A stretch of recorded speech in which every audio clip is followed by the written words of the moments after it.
Bien, primeramente buenos días con todos.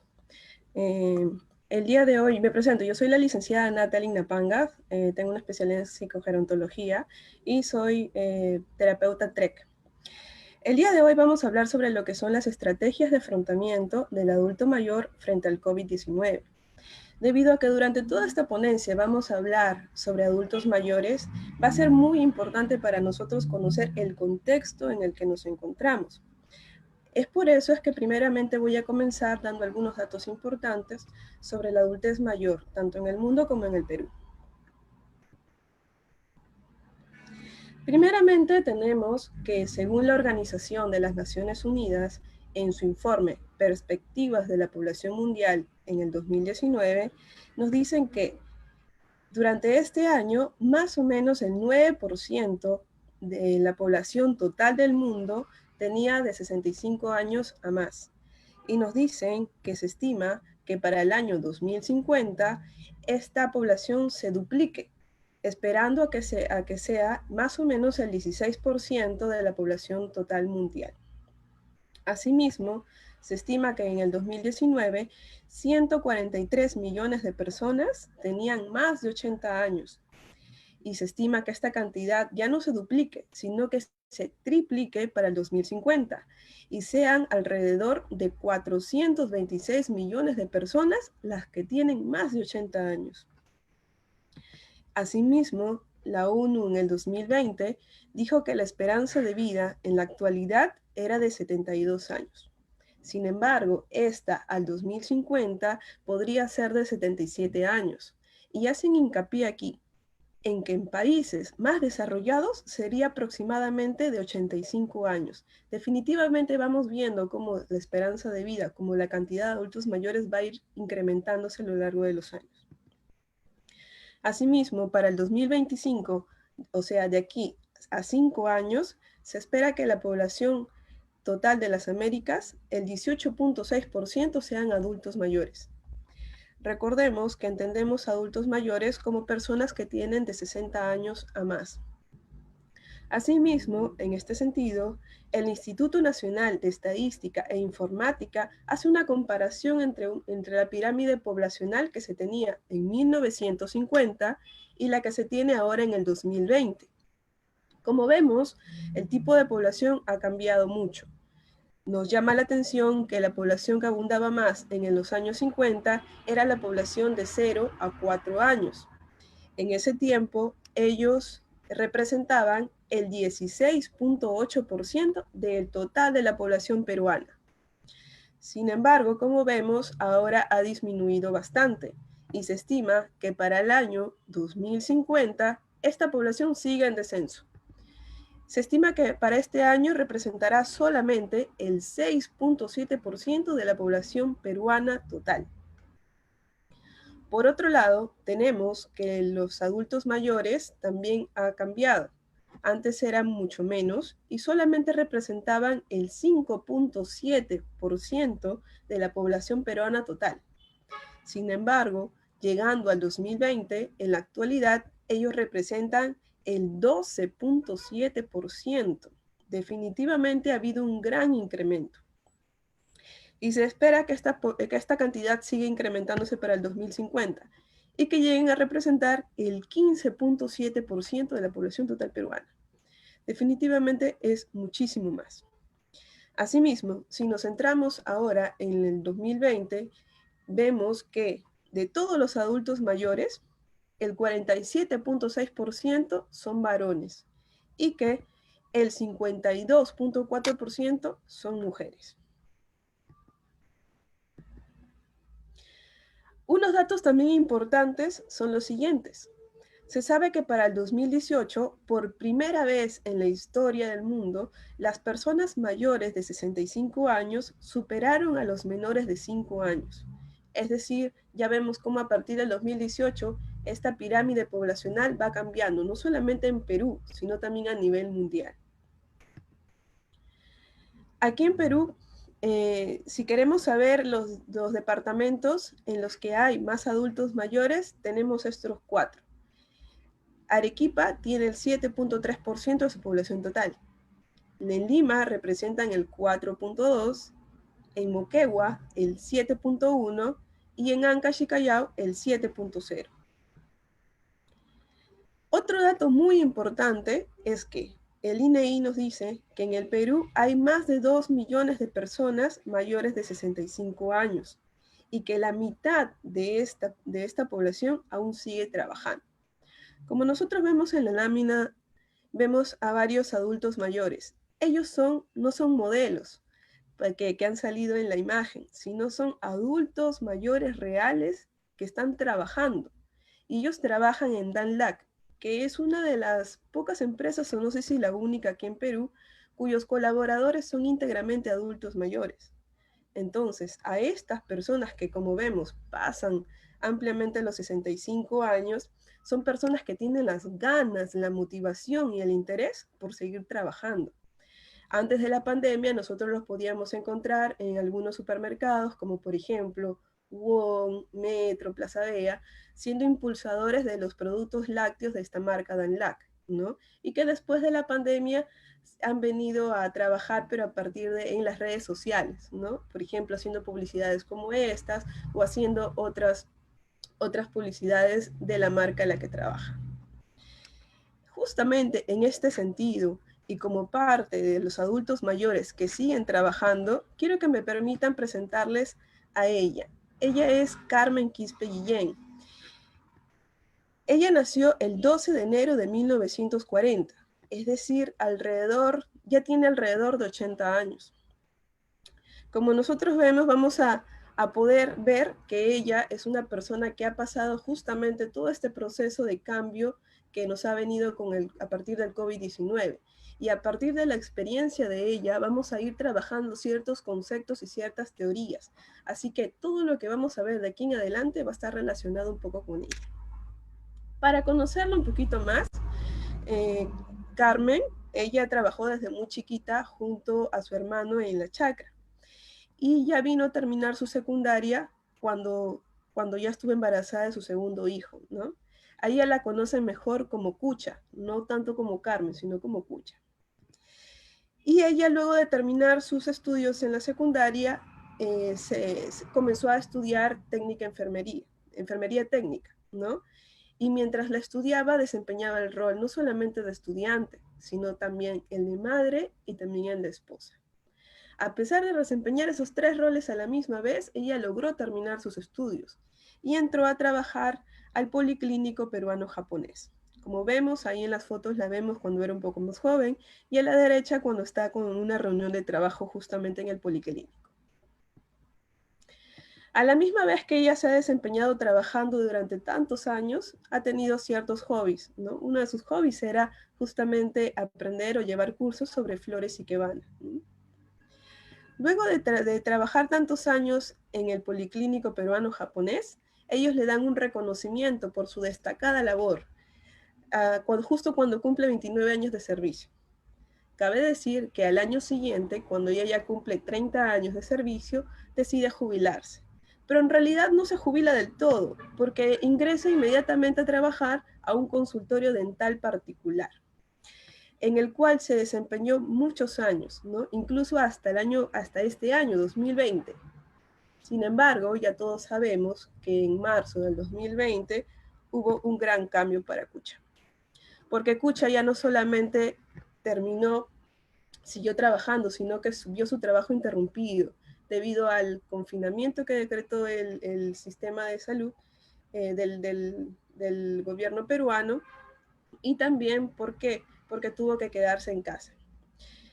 Justamente cuando los problemas se incrementaron, es que Cucha comienza a recibir las recomendaciones de sus familiares y los pedidos de para que pueda renunciar, ya que ella tenía la idea de seguir trabajando, ¿no? Ella quería seguir trabajando y laborando a pesar de todos los cambios que se dieron en este mundo. ¿Y por qué justamente sus familiares estuvieron tan interesados en que dejara de trabajar? Porque Cucha, como ya sabemos, era parte del grupo vulnerable, ¿no? De personas que podían contraer COVID-19, ya que, como recordamos, Cucha tiene 80 años, pasaba ampliamente los 60 años. Y porque también nosotros sabemos que parte del grupo con vulnerabilidad eran los que tienen alguna enfermedad crónica, ¿no? En este caso, Cucha de todas ellas presentaba obesidad también. Entonces ya vemos cómo es que varias condiciones se estaban juntando en Cucha. Pero ¿por qué? ¿Cómo es que el COVID-19 ha afectado a los adultos mayores? Nosotros ahora, después de algunos meses, podemos tener los siguientes datos. La Organización Panamericana de Salud en el 2020 nos dice que en las Américas, las personas adultas mayores de 60 años han sido las más afectadas por el COVID-19. Nos dice también que las personas mayores de 80 años han sido las que han tenido una tasa de muerte 5 veces más que la media. También nos dice que a nivel mundial, en Brasil el 76% de las muertes por COVID-19 entre febrero y septiembre del 2020 se dieron en adultos mayores. En Perú, dicen que los adultos mayores de 70 años tuvieron tasas más altas de mortalidad por la COVID-19 entre marzo y mayo del 2020. En este sentido, el MINSA nos dice que más o menos el 7 de cada 10 fallecidos por el COVID-19 eran adultos mayores. Y se encontró que en Canadá el 80% de las muertes de adultos mayores por COVID-19 se han producido en residencias o centros de atención a largo plazo. Pero aquí se nos cae la pregunta, ¿no? ¿Por qué los adultos mayores? ¿Por qué es que los adultos mayores vienen a ser la población con más vulnerabilidad? En este caso, vemos que Cuchita ya formaba parte de este grupo vulnerable, ¿no? Pero ¿por qué? En líneas generales se sabe que uno de los porqués era porque en los adultos mayores suceden cambios fisiológicos del sistema inmune a nivel general. Recordemos que la inmunidad en los adultos mayores, la inmunidad innata y adaptativa, se ve afectada. Y esto los predispone a padecer de enfermedades infecciosas, como por ejemplo el cáncer. Y dan respuesta también, o dan escasa respuesta, tras la administración de algunas vacunas. También otro factor es la malnutrición, debido a que muchas veces los adultos mayores pueden no recibir la nutrición adecuada. También por el alto porcentaje de discapacidad, que según la OMS, alrededor del 38.1% de adultos mayores tiene algún tipo de discapacidad, ya sea visual, física, auditiva, entre otros. También porque en ellos se da mucho la polifarmacia. Recordemos que se considera polifarmacia a partir de 3 medicamentos que toman a la misma vez, ¿no? Y generalmente sucede en ellos, debido a que a veces les prescriben medicamentos para una cosa, luego para otra cosa y otra. Y también porque esta población suele tener enfermedades crónicas no transmisibles, ¿no? Entendiéndolas como por ejemplo la diabetes, hipertensión arterial, que ya vamos a ver en un momento. Y finalmente porque en ellos se genera la fragilidad, ¿no? Entendiendo fragilidad como el síndrome geriátrico, que se caracteriza por una disminución de la reserva fisiológica, y lo cual les da una menor resistencia al estrés. Es por ello que los vuelve vulnerable a diversos eventos adversos. Asimismo, encontramos que el informe de las Naciones Unidas, llamado El impacto del COVID-19 en personas mayores, encontró que el 66% de las personas mayores de 70 presentan condiciones subyacentes. Por ejemplo, a nivel mundial se estima que los adultos mayores generalmente presentan hipertensión arterial, hipercolesterolemia y diabetes. A nivel de Perú, nosotros encontramos que según el INEI en el 2016, las mujeres que de toda la población que tienen algún problema de salud crónico, las mujeres abarcan el 81.2%, mientras que lo representan los varones con el 71.0%.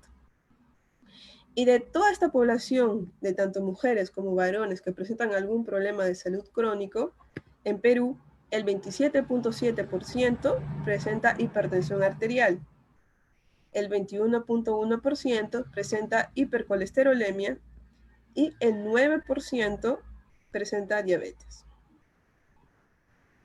Asimismo, también es importante conocer acerca de los datos generales sobre la salud mental de los adultos mayores.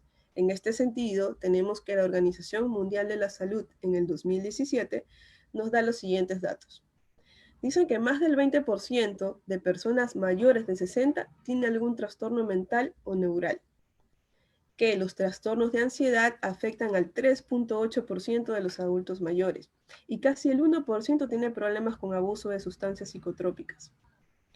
También nos dice que el 66% presenta algún tipo de discapacidad y que generalmente se atribuye a trastornos mentales o del sistema nervioso, en los que, por ejemplo, abundan la demencia y la depresión. Y nos da también un dato muy importante, que el personal sanitario y los propios ancianos muchas veces no reconocen que tienen problemas de salud mental, ¿no? El hecho de que muchas veces el personal sanitario no pueda reconocer las características especiales que se dan en algunos trastornos mentales en adultos mayores hace que ellos no reciban la medicación necesaria y oportuna. Por lo tanto, ellos siguen con esto de por ejemplo, es muy importante conocer si sabemos que la demencia y la depresión son trastornos que más abundan o los más comunes en los adultos mayores, tenemos que preparar a nuestro personal sanitario e incluso nosotros mismos para poder ir viendo algunos signos de alarma, ¿no? Y, por ejemplo, conocer cuál es la característica de la depresión en adultos mayores, ya que generalmente se da diferente de la población infantil, de la población adulta, ¿no? Como conocemos, la depresión en adultos mayores generalmente se presenta a través de problemas físicos, ¿no?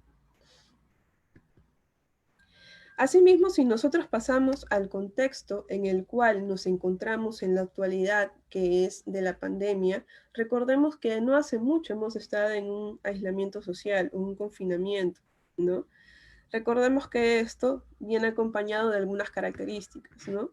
Debido a que este contexto impedía el desenvolvimiento social, debido a este contexto no había participación en actividades deportivas o religiosas.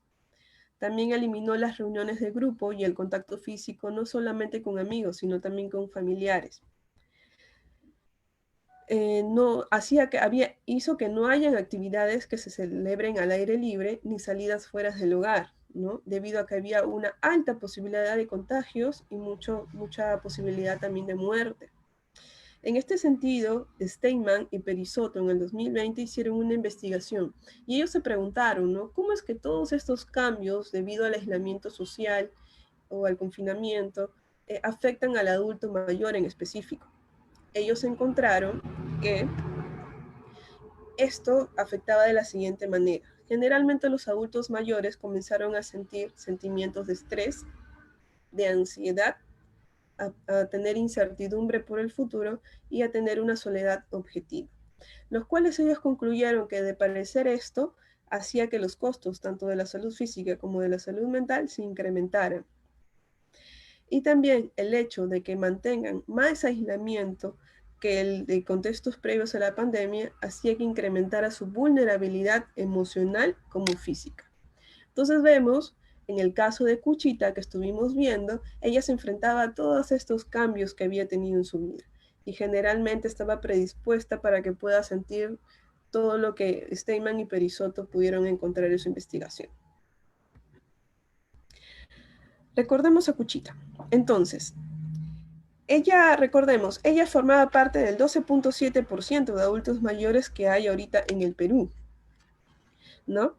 Ella también tiene algún tipo de obesidad, ella también tiene obesidad y por los datos de la OMS y la OPS estaba en riesgo debido a su condición de ser adulta mayor. Asimismo, según lo que acabamos de ver de Steinman y Perisotto, ella también tenía algunos sentimientos de ansiedad y certidumbre por lo que iba a pasar en el futuro, ¿no? Debido a que acababa de jubilarse. Sin embargo, en cuanto a este tipo de jubilación, recordemos lo que dijo Buendía en 1994, ¿no? Que generalmente son las mujeres las que se adaptan a la jubilación, debido a que su ambiente familiar, ellos siguen llevando la posta, ¿no? O siguen teniendo el liderazgo doméstico, lo cual vendría a ser un factor protector, y lo cual también pasó con Cuchita. Sin embargo, en junio de este año, su esposo fallece, Por lo tanto, el ambiente de Cuchita se hace mucho más hostil también. Ya no solamente tiene que enfrentarse a, a la jubilación, propiamente dicha, a también los cambios que habían por la pandemia, sino también a la muerte de su pareja de toda la vida. Recordemos en este sentido que hay algunos factores de riesgo que podrían poner en predisposición al adulto mayor a desarrollar algún problema de salud mental. Los comunes a todos generalmente son la jubilación, la viudez, la soledad, entendiendo soledad como las personas que viven solas, como también las que viven solas, pero las que viven acompañadas, diré, pero se sienten solas. También las personas que tienen maltrato, algún tipo de maltrato, las personas que han perdido sus roles sociales, como por ejemplo en Cuchita, que antes solía desempeñar el rol social de técnica de enfermería, ahora ya no lo tiene, hubo una pérdida allí. La inactividad física, la institucionalización para los adultos mayores que se encuentran en algún lugar de reposo, barreras arquitectónicas para que ellos se puedan desplazar adecuadamente, alguna disfunción familiar en su entorno más cercano, o también encontrarse en aislamiento, ¿no? El no querer socializar con los demás. Recordemos que también hay otros factores de riesgo, como son, por ejemplo, los factores sociales y económicos que pueden surgir en cada una de las personas, el vivir en una zona rural, el ser una persona inmigrante, el también ser el miembro de minorías étnicas y el ser una persona discapacitada. En el caso de Cuchita, nosotros encontramos que ella presentaba estos factores de riesgo: jubilación, viudez, inactividad física porque se quedaba en casa, ya no podía salir, el aislamiento, si bien en este lado ha venido por parte del gobierno, y también dificultades económicas, debido a que al haberse jubilado, el dinero que ingresaba a casa ya no era el mismo. Justamente como vemos, Cuchita se enfrentaba a muchos cambios, a muchos factores de riesgo, y en este sentido encontramos que Lazarus fue uno de los que estudió cómo es que las personas pueden afrontarse a todos esos estresores que se le vienen, ¿no? Y sacó él su modelo de estrés afrontamiento, entendiendo afrontamiento según Lazarus como los procedimientos o actividades conscientes e intencionales que guían el comportamiento de la persona para el logro de metas adaptativas frente a una situación estresante. El modelo de Lazarus viene a ser el siguiente. Él dice que una situación estresante va a afectar al sujeto, y este sujeto va a tener que hacer una evaluación de la situación. En este caso, él le llama la primera evaluación. Y según la evaluación de esta situación que haga, va a determinar si es una situación que considera amenazante o es una situación que no la considera amenazante. En el caso de que sea una situación que no se considera amenazante, pues se supone que la persona va a tener la capacidad de enfrentarlo y su reacción a esta situación estresante va a ser adaptativa. Sin embargo, si nos vamos por el otro lado y vemos que la persona evaluó esta situación como una situación amenazante, y si además considera que no tiene la capacidad para enfrentarlo, su reacción a esta situación va a ser patológica. Pero sin embargo, si tras esta segunda evaluación, esta persona determina que, a pesar de ser una situación amenazante, tiene la capacidad para enfrentarlo, se espera que su reacción al estrés sea adaptada. Según este modelo de Lazarus, y más o menos lo que hemos estado viendo, ¿cuál habrá sido la reacción de Cuchita frente a todos estos estresores que se le presentaron? Luego lo vamos a ir viendo. Asimismo, en cuanto a estilos de afrontamiento, tenemos que Carver y sus colaboradores encontraron que generalmente priman tres tipos de estilos. El primero, que es el afrontamiento enfocado en el problema, en el cual las actividades de sujetos se enfocan en modificar y minimizar el impacto del estresor o el impacto del problema, ¿no? Ya que creemos que este problema o estresor puede ser modificado, ¿no? Es aquí, por ejemplo, donde nos podemos sentar a ver cómo es que puedo cambiar este problema que se me ha presentado. Sin embargo, también encontramos el estilo de afrontamiento enfocado en la emoción, en el cual la persona ya no se enfoca tanto en el problema, sino en lo que siente, en lo que está experimentando a nivel emocional. ¿no? Y generalmente aquí, por ejemplo, pueden estar las personas que tratan de buscar el lado positivo a las cosas, tratan de disminuir sus sentimientos de ansiedad, sus sentimientos de depresión, su incertidumbre, ¿no? Y finalmente está el último tipo de estilo de afrontamiento, que sería el afrontamiento evitativo, en el cual la persona pues hace conductas de evitación y hay como que si fuera un descompromiso de la situación del problema, ¿no? En este caso es como que la persona trata de pensar de que esto no le ha sucedido, de que no le da importancia, ¿no? Lo ignora totalmente. Carver menciona que de los 3 tipos de afrontamiento, el tercero es el más desadaptativo. Asimismo, en este sentido, nosotros tenemos que ver cuáles son las características de afrontamiento que tiene el adulto mayor, de que, como le decía, esta población tiene características especiales que se diferencian tanto de los adultos como de los niños. Y encontramos una investigación muy importante que se hizo aquí en Perú, ¿no? Lo hizo González en el 2011, llamada Problemas psicosociales y estrategias de afrontamiento en adultos mayores que asisten al Centro del Adulto Mayor en Rima, en Esalud, en el 2010. El objetivo de esta investigación fue determinar los problemas psicosociales y las estrategias de afrontamiento que utilizan los adultos mayores.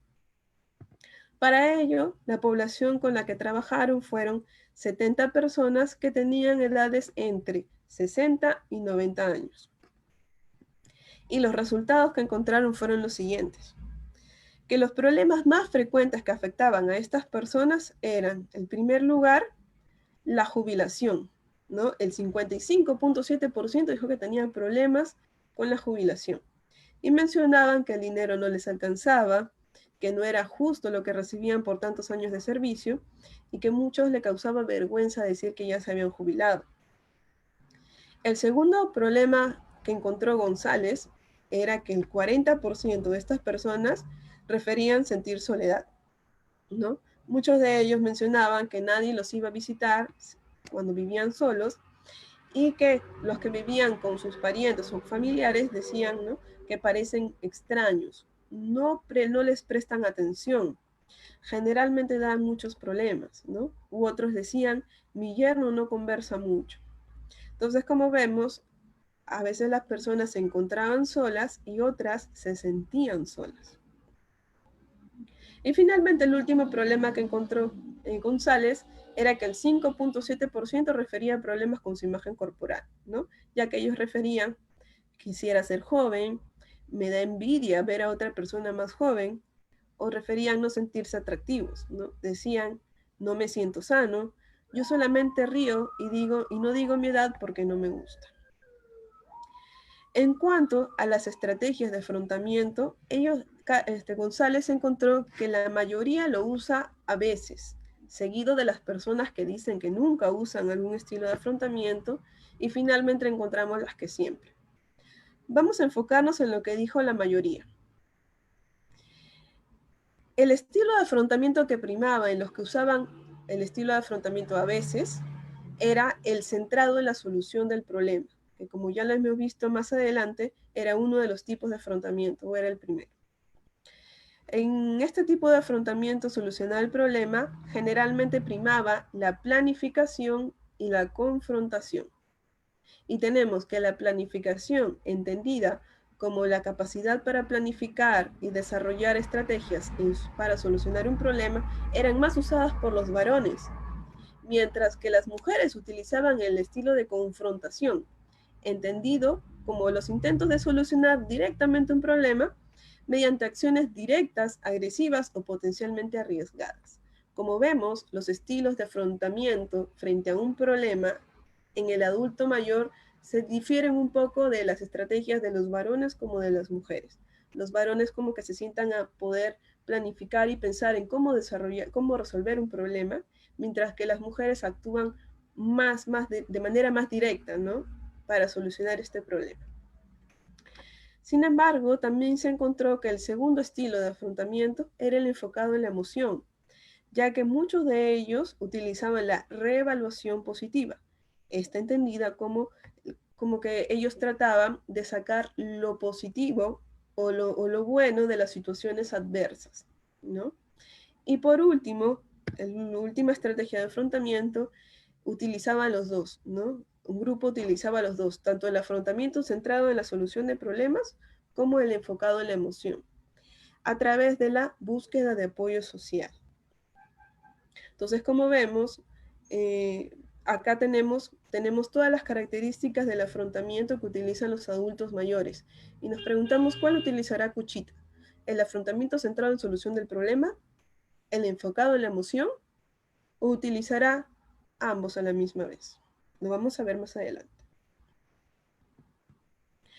Otra de las investigaciones muy importantes que se dan aquí, que tienen que ver justamente con lo que estamos hablando, es la realizada por González Celis y Araujo en el 2010, titulada Estrategias de afrontamiento ante la muerte y calidad de vida de los adultos mayores mexicanos. El objetivo de esta investigación fue identificar y describir las estrategias que emplean los adultos mayores para afrontar la muerte, ¿no? La población con la que trabajaron fueron 215 adultos mayores, de los cuales el 62% fueron mujeres y el 38% fueron varones. Los resultados fueron los siguientes. Ellos encontraron que la estrategia de afrontamiento más utilizada por los adultos mayores era la aceptación de la muerte, ¿no? Entendiendo aceptación con la muerte, según lo que decía Hernández en el 2000, que ellos, o sea, los adultos mayores, perciben a la muerte como algo natural, como una obra de voluntad divina, ¿no? Por lo tanto, ellos no tienen mucho miedo, ni se complican mucho por la muerte, ¿no? Pero también Hernández hace hincapié de que a pesar de que ellos tengan esta actitud frente a la muerte, no significa que ellos deseen morir, solamente es la aceptación de un proceso natural, ¿no? Y por eso es que concuerda con lo encontrado con González Celis y Araujo, ¿no? De que ellos generalmente tienen aceptación frente a la muerte. Sin embargo, también encontraron algo muy interesante, el cual era que a otras personas utilizaban la estrategia de evitación y soporte social, y que justamente esta estrategia se relacionaba con una mejora de calidad de vida. Esto nos quiere decir que muchas de las personas en realidad buscan vivir más años, buscan alargar sus años.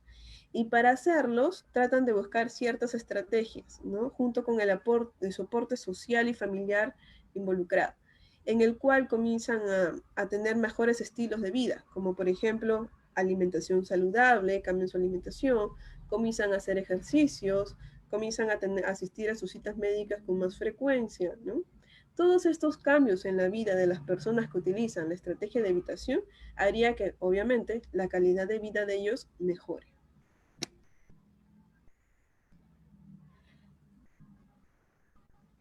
Otra de las investigaciones muy importantes es la encontrada por Kondo en el 2020, justamente titulada Estrategias de afrontamiento familiar frente a la depresión que vivió el miembro adulto mayor durante el primer mes de confinamiento por COVID-19.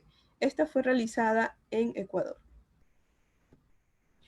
El objetivo de esta investigación fue el analizar las estrategias de afrontamiento que han adoptado las familias frente al miembro adulto mayor en situación de depresión debido al confinamiento por COVID-19 en la ciudad de Guayaquil.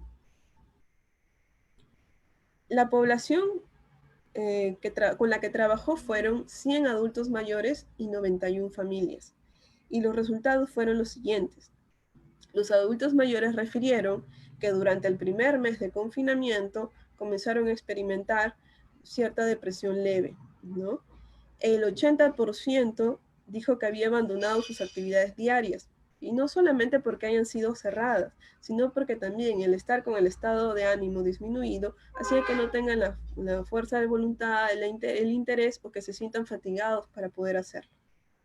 Y 6 de cada 10 personas dijeron sentirse inútiles, debido a que la rutina diaria de ellos había cambiado y quizás no había muchas actividades en las que ellos encontraban que podían aportar, ¿no?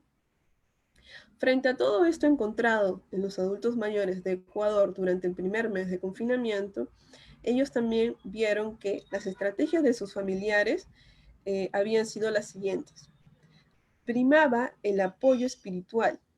En el apoyo espiritual, entendiéndolo como que las familias comenzaban a reunirse, a rezar, a ver misas virtuales, a hablar sobre Dios, y que todo este apoyo en el cual estaba inmerso el adulto mayor dentro de su familia hizo que ellos se sientan mejor. La segunda estrategia utilizada por las familias eran la de apoyo familiar, ¿no? Generalmente los adultos mayores cuyas familias se encontraban inmersos en sus necesidades, cuyas familias hablaban con ellos, cuyas familias le daban soporte cuando ellos se sintieran ansiosos, preferían sentirse mucho mejor. Y por último, la última estrategia era el evitar las noticias referentes a la pandemia, debido a que mencionaban que muchas de estas noticias sobreinformaban al adulto mayor y generalmente generaban en ellos sentimientos de ansiedad, ¿no? E incertidumbre por lo que vaya a pasar.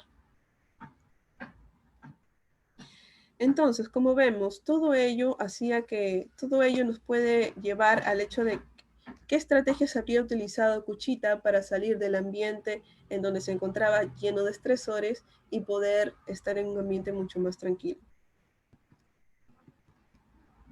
Recordemos que algunos factores de protección considerados en los adultos mayores son el de tener una autoestima alta o una buena autoestima, el tener un autoconcepto adecuado, el tener también un apoyo familiar, y como ya lo vimos según Kondo, el apoyo familiar es determinante para poder mejorar el estado emocional del adulto mayor. El también tener una percepción del control de las actividades o de las situaciones que suceden a nuestro alrededor, el tener también una disponibilidad de una buena red funcionalmente activa de apoyo social, ¿no? Y también, según Prince, en 1999, el matrimonio sería un factor protector en varones. Entonces, como vemos, tenemos ciertos factores protectores que pueden hacer que la persona tenga un mayor afronte o un mejor afronte a las situaciones estresantes que se le pueden dar en la vida, ¿no? Como vemos, Cuchita tenía una buena autoestima, tenía un buen autoconcepto, ya que ella siempre ha trabajado y ha podido con todas las situaciones que se le han enfrentado en la vida. Incluso ha estado trabajando, como le decía, hasta hace poco, y tenía también un buen apoyo familiar, ¿no? El apoyo familiar en Cuchita ha sido muy determinante. Entonces, tenemos otra vez a Cuchita. Y según lo que acabamos de ver, según las teorías, por ejemplo, la de Lazarus, según la teoría de estrés-afrontamiento de Lazarus, vemos que Cuchita lo que utilizó fue evaluar la situación, y la situación que le estaba pasando la interpretó como amenazante. Al determinar que esta situación fue amenazante, hizo su segunda evaluación. Sin embargo, ella determinó que sí, a pesar de todo ello, tenía la capacidad para afrontar. Después de esta evaluación, junto al soporte familiar que, como les digo, que Cuchita tenía, sobre todo de su hija mayor y el esposo de ella, hizo de que Cuchita pueda sentirse muchísimo mejor. Por lo tanto, según las estrategias que hemos visto, los tipos de estrategias de Carver y sus colaboradores, Cuchita generalmente utilizó las estrategias de afrontamiento enfocados tanto en el problema para ver qué cambios hacíamos, sobre todo con este aspecto de la jubilación y la inactividad, y también con el problema centrado en la emoción, ¿no? La estrategia de afrontamiento centrada en la emoción, para poder ir trabajando sus sentimientos o sus sentimientos de tristeza, de ansiedad y el duelo que estaba viviendo Cuchita, ¿no? Así que trató de Cuchita hacer una dieta para poder bajar de peso y sentirse mejor, y poder también tener actividad física para también que mejore la calidad de vida que ella estaba teniendo. Lo que también hizo, según la aceptación de la muerte mencionada por González Celis Araujo, fue aceptar el fallecimiento de su esposo. Sin embargo, también utilizó la estrategia de afronte de evitación, debido a que ella desea vivir muchos años más. Así que, como te digo, comenzó a hacer una dieta, actividad física y a cuidar mejor su salud, ¿no? Esto se puede traducir según González y Celis y Araujo en una mejor calidad de vida para ella. Asimismo, ella también buscó mucho el apoyo espiritual, ya que en estos momentos el apoyo espiritual fue una fortaleza para ella. Y por ello es que nació el emprendimiento de Cucha. Y por eso es que yo la pongo el día de hoy. Porque Cuchita, a pesar de todo lo que ha pasado, a pesar de todos los cambios, ella tuvo la fuerza de voluntad, gracias a sus familiares, su hija mayor y su yerno, a que pueda emprender algo más, ¿no? A que si bien dejó de trabajar en donde había trabajado por varios años, pueda seguir haciéndolo a través de un emprendimiento individual, ¿no? Y por eso es que nació su panadería artesanal y le puso su nombre, Cucha. Entonces, como vemos, ella al día de hoy, a raíz de este emprendimiento que salió en plena pandemia, se dedica a la fabricación de panes, ¿no? Ahí la vemos con sus guaguas, ahí la vemos fabricando sus panes integrales, entre otros. Incluso ahora para el mes de octubre sacó los turrones, ¿no? Hechos por ella. Como vemos, yo la he querido poner de ejemplo, incluso ahí están sus redes sociales, sus números por si quieren llamarla, porque ella es un adulto mayor ejemplar. En realidad, los adultos mayores no tienen por qué enfrentar situaciones adversas y simplemente quedarse allí, deprimirse y no hacer nada, sino que pueden haber, y hay muchos adultos mayores como Cuchita, que en realidad, a pesar de los eventos adversos, incluso el fallecimiento de su pareja, han podido tener esa fuerza de voluntad junto al apoyo que ha habido familiar, junto a las estrategias de afrontamiento adecuadas, justo también a los factores protectores existentes en ellas, como la buena autoestima, el autoconcepto, buena red de soporte social, para que ella pueda salir adelante, ¿no? Y en este caso, poder tener un emprendimiento en base a toda su motivación. Sin embargo, no todos los adultos mayores pueden reaccionar como Cuchita, y por eso es que podemos tener algunas recomendaciones finales, ¿no? ¿Cómo poder ayudar a un adulto mayor que en realidad en la actualidad, debido al confinamiento, al COVID-19, no ha tenido todos los factores protectores, no ha tenido la capacidad para poder enfrentarlo adecuadamente? Lo primero que podemos hacer es incentivarlos a que hagan cosas que solían disfrutar, ¿no? Aquí cada uno adulto mayor tiene algunas preferencias y podemos hacer a que poco a poco vayan retomándolas. También podemos dividir las tareas grandes en más pequeñas, ¿no? Para que se les pueda hacer mucho más fáciles y ellos vayan haciéndolo progresivamente. Y también es muy importante no obligarlos, sino que proponérselos que puedan hacerlo cuando ellos puedan o se sientan dispuestos a poder hacerlo. Otra recomendación es invitarlos a caminar o a pasear o participarles de alguna actividad en espacios interiores. Ahora que quizás las normas para salir están mucho más flexibles, podrían caminar con ellos y dar una vuelta al parque para que puedan distraerse, puedan recibir un poco más de oxígeno más limpio, puedan también disfrutar de algunos rayos solares. Pero si es que no es posible, también pueden hacer actividades al interior de la casa, ¿no? Algunas personas, por ejemplo, juegan cartas con sus adultos mayores, juegan juegos de mesa, o quizás algunas veces se ponen a hablar sobre el futuro, sobre el pasado, diré, ¿no? Sobre las experiencias que esta persona ha tenido.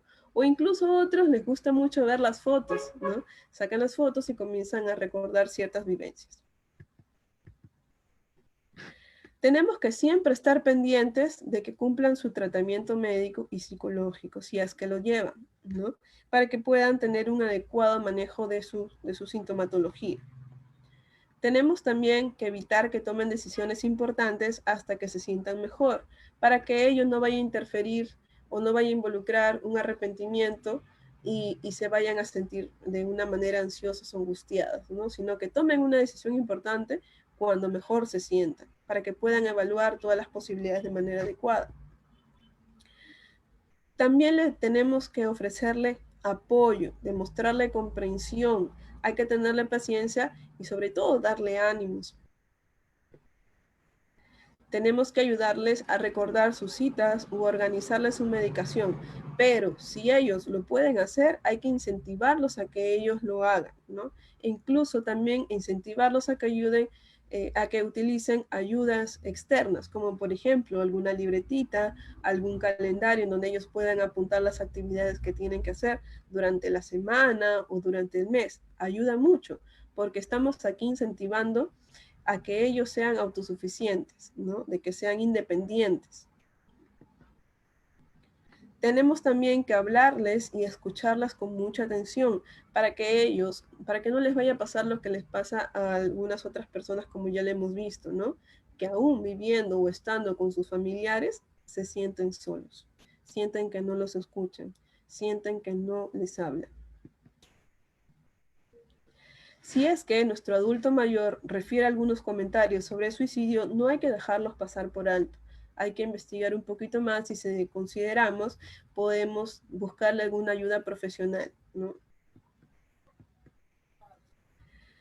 Bien, y de manera general, nosotros también podemos prevenir ciertos problemas emocionales que pueden pasar en ellos, ¿no? Algunas de ellas son: el básico y el primordial vendría a ser el apoyo y la comprensión familiar. Como vemos, los adultos mayores valoran mucho la unidad familiar, el apoyo familiar. Y también va a ser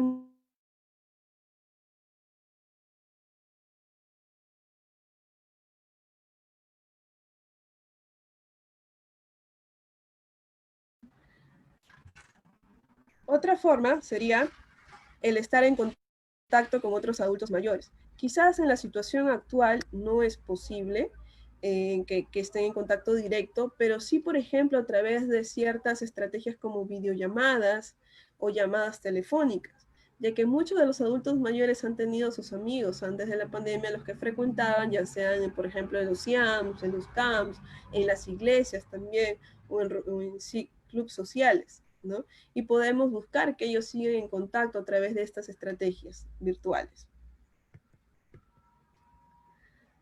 Otra actividad que podemos hacer es involucrarlos en actividades lúdicas, ¿no? Por ejemplo, aquí vemos a unos adultos mayores que están jugando con una yenga y que justamente puede ser esto, o pueden ser juegos de mesa clásicos, ¿no? Como por ejemplo un monopolio, como por ejemplo algún ludo. O simplemente, como les decía, buscar alguna otra estrategia en las cuales podamos tener actividades recreativas y lúdicas con ellos, ¿no? Y que les guste sobre todo. Porque lo que tenemos que buscar es que se interesen por realizar una actividad y que no se sientan obligados. También tenemos que buscar que el adulto mayor realice algún tipo de ejercicio físico. Esto no necesariamente implica salidas al exterior, sino también pueden ser ejercicios físicos al interior, ¿no? Como por ejemplo aquí vemos a un adulto mayor ejercitando sus brazos a través de una mancuerna. Si nosotros no tenemos mancuernas en casa, podemos sacar una botella de agua y llenarla de agua y hacer que ellos trabajen con esto, ¿no? Pueden trabajar los brazos, piernas, cintura, espalda, etcétera. Incluso podemos ayudarnos también de estrategias virtuales. Encontramos que en Internet y especialmente en YouTube hay muchas rutinas de ejercicio para adultos mayores y que no solamente implican saltar, correr, sino también implican ejercicios estando sentados, ¿no? La cuestión es buscar, es apoyarnos o nosotros mismos buscar información para poder orientarnos. Otra recomendación es que se mantenga una alimentación que en realidad sea saludable y que cumpla con sus requerimientos nutricionales, ¿no? Para esto nos podemos guiar de la orientación que le dé su médico o su nutricionista y poder estar pendiente de ello. Otra cosa también es evitar la soledad o evitar los sentimientos de soledad, ¿no? Algunos adultos mayores, si bien viven con sus familias, a veces extrañan también a familiares que no ven, ¿no? O de repente algunos mayores viven solos y por tiempo de pandemia quizás no podemos ir a visitarlos, pero sí podemos utilizar otras estrategias, ¿no? Como por ejemplo aquí podemos ver que hay un contacto a través de videollamadas. También, si es que nuestro adulto mayor no maneja estas redes y vive solo y no hay quien lo pueda ayudar, también puede ser contacto a través del teléfono que ellos tengan, ¿no? Entonces, así podemos ir buscando ciertas estrategias. Recordemos que, si bien tenemos que tener distanciamiento social debido a la pandemia, nada justifica que haya un distanciamiento emocional con ellos. Es importante también establecer rutinas para que ellos puedan tener todo un planificado su rutina diaria, ¿no? Puedan saber qué actividades van a realizar, qué cosas tienen que hacer durante todo el día. Ellos les va a ayudar a mantenerse activos y que simplemente no se dejen llevar por la inactividad, ¿no? Y que simplemente se sienten a ver televisión o que duerman todo el día, sino les va a ayudar a mantenerse activos. Y finalmente también otro dato muy importante es prepararlos para los cambios que se van a venir, ¿no? Nosotros de aquí en adelante no sabemos qué cambios vayan a suceder, pero si es que se dan algunos cambios a nivel social o a nivel familiar, también se pueden dar como alguna mudanza, etcétera. Siempre hablarlas con anticipación para que ellos vayan teniendo y haciéndose la idea de los cambios o las cosas que van a suscitarse y puedan ir procesando esta información, cosa de que el momento en el que se den no les impacte emocionalmente tan directamente como podría ser una información inesperada, ¿no? Bien, con esto les agradezco y por todo. En realidad, como vemos, en cuanto al adulto mayor, hay muchos datos importantes, hay muchas cosas que nosotros podemos conocer y que generalmente tenemos que muchas veces abrirnos a los estigmas que tenemos, ¿no? A veces creemos que el adulto mayor en realidad frente a ciertos estresores no va a poder afrontarlos adecuadamente o no los responde, ¿no? Y a veces tenemos que pensar qué es lo que nosotros mismos pensamos sobre la adultez mayor, ¿no? ¿Qué pensamientos, qué ideas tenemos sobre eso? ¿Qué actitudes tenemos sobre la adultez mayor? Y también pensándolo porque en algún momento lo vamos a hacer nosotros, ¿no? Entonces, como vemos, justamente el día de hoy quise poner el caso de Cuchita porque es un ejemplo para todos. Es un ejemplo no solamente para otros adultos mayores, sino también para nosotros los jóvenes, en el pensar que ellos también tienen la fortaleza, la voluntad y con adecuadas redes sociales de salir adelante. Incluso, como le digo, sacó su emprendimiento en plena pandemia. Quiero agradecer también a los familiares de Cuchita y a la misma Cuchita por haberme permitido contar un poco su historia. Y muchas gracias a la organización por permitirme compartir esta ponencia el día de hoy con todos ustedes. Muchas gracias, doctora Napanga. Vamos a ver si hay una ronda de preguntas. Ujú. Aquí hay un comentario, doctora, dice de Vivi Molina, dice buenos días, dice, tengo un familiar que tiene diabetes, pero no acepta su enfermedad, hace muchos desarreglos. En ese caso, ¿qué puedo hacer? Claro, en ese caso podemos, por ejemplo, comenzar con la psicoeducación, ¿no? Podemos recomendarlas que los lleve a un profesional, como por ejemplo puede ser un psicólogo, en el cual se pueda trabajar la psicoeducación. Primeramente, explicarle al adulto mayor en lo que es la enfermedad, todas las consecuencias, el hecho de que qué pasaría si es que acepta, si es que toma la medicación o si es que no toma la medicación. Y también este profesional tendría que trabajar mucho la adherencia al tratamiento, ¿no? Mediante técnicas, mediante un proceso para que este adulto mayor pueda ser consciente de la enfermedad que está presentando en la actualidad y pueda adherirse al tratamiento prescrito, en este caso médico, ¿no? También habría que evaluar qué cosas de fondo a nivel emocional está presentando, ¿no? ¿Por qué es que quizás no acepta tomar la medicación? ¿Por qué quizás no se está rehusando a hacerlo, ¿no? Ver si quizás hay algunos sentimientos, o mejor dicho, algunos síntomas depresivos o algunos síntomas ansiosos de fondo que también están impidiendo hacer este proceso, ¿no?